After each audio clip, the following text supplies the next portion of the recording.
Yes, gibbity bop bop.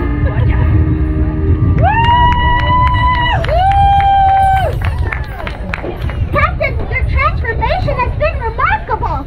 And you have a lovely singing voice. Why, thank you, me dear. In recognition of our friendship and the lessons learned, I have one final wish. Well, what's your wish, me dear?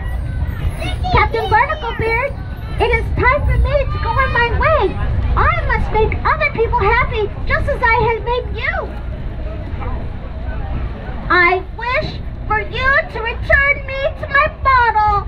Oh, was I supposed to keep the bottle? Oh, boy. Oh, does anybody have a bottle? I have one. Come on up, man. Oh, I told you they'd have everything you need. You're right, Nora. This place is great. Well, Nora, you're me dearest friend, and I'll miss you dearly.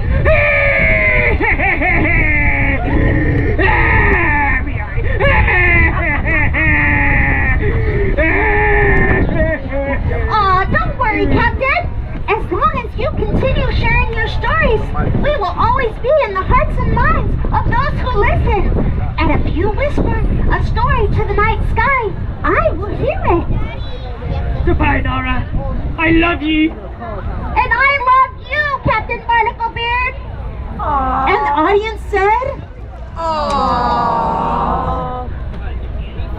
with a final wave of her magic narwhal horn, Nara disappeared. Nara, ye forever shall be a me.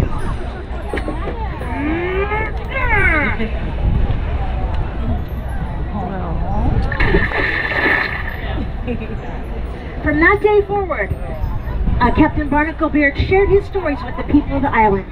The village thrived. He became a beloved figure. And every night, he would whisper his tales to the night sky, knowing that Nara was always listening. The end. Ladies and gentlemen, please put your hands together for the pirate and the genie. I mean, Ahoy, Guacamole and Lani Rockabye. If anybody would like pictures with the pirate and or the genie, by all means come on up. Otherwise, have a great pirate fest. I'll see everybody later.